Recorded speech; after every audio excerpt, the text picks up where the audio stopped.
In this video, Dr. Jordan Peterson explains how people learn morality in society.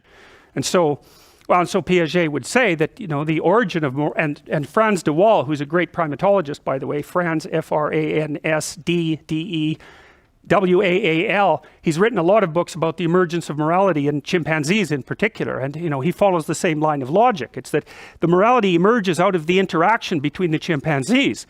And it's bounded by the necessity that the actions take certain forms. So for example, if the chimpanzees act in a way that each of them kills everyone else, it's like that's the end of it. It's the end of the game. So that's not a very functional morality. It doesn't produce survival of the individuals. It doesn't produce flourishing of the individuals, certainly. It produces extinction of the individuals and the death of the group. So as far as de Waal would be concerned, from an evolutionary perspective, that sort of mode of interacting is a dead end. And so one of Piaget's claims, implicit claims, is that, and this is one of the things that's so brilliant about Piaget, is that the interactions between people, the social interactions between people, necessarily emerge within a kind of bounded space. And the space is the space of the game. So we're always playing games, always. And a game, you might think about a game as a microcosm of the world. And a small child's game is a tiny fractional microcosm of the world, but then you get up into adult games, and you could think about those maybe as multiplayer online games. That's one good representation. But even more sophisticated things like being a lawyer, say, or like working at McDonald's or any of those things, those are also forms of game. And people negotiate the rules, and that game is nested inside sets of broader games. And so for Piaget, the games that children play kind of transform inexorably and incrementally into the games that adults play. And a game that's playable as an adult is a functional game. It's an acceptable game. And one of Piaget's claims is that not only do people start playing games unconsciously in a sense and implicitly, but then they start to play games more consciously. They actually represent the games to some degree, at least in their actions. Then they start to learn the explicit rules of the game, but only later, after they know how to play it. And then at the highest stage of moral development, they start to realize that not only are they players of games and followers of rules, but they're also producers of rules.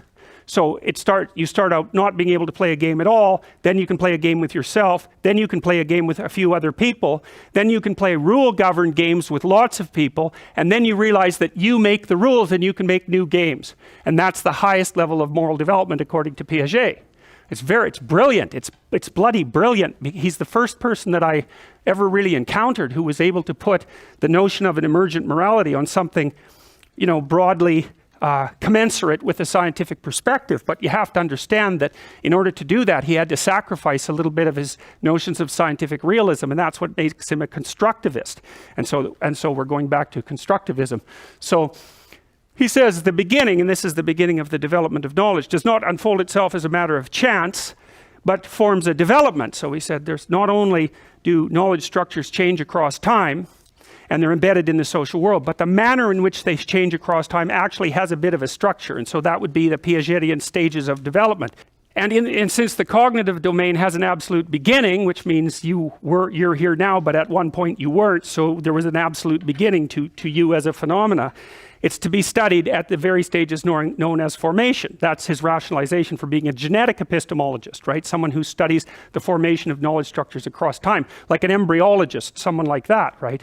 Developmental embryologist. The first aim of genetic epistemology is therefore, if one can say so, to take psychology seriously and to furnish verifications to any question which each epistemology necessarily raises, yet replacing the generally unsatisfying speculative or implicit psychology with controllable analysis. And so basically what he's saying there is that you can guess, in a sense, like Freud did about developmental psychology. Freud kind of projected backwards from his patients into the dim mists of childhood and came up with like a hypothetical developmental sequence. And Piaget said, well, we're not going to do that. We're going to go run experiments on kids, often individuals, but sometimes multiple individuals. We're going to we're going to observe exactly what they're doing.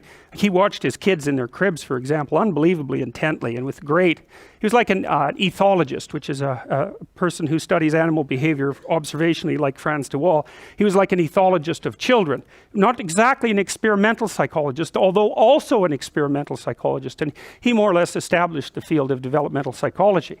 So he said, well, let's empirically analyze how children learn, and then maybe we can figure out how this knowledge process unfolds, and we don't have to guess about it. We can use controllable analysis. And so you could say he introduced scientific methodology, even though he wasn't a scientific realist. He introduced scientific methodology into the study of child development, but more importantly, into the study of how knowledge structures unfold across time.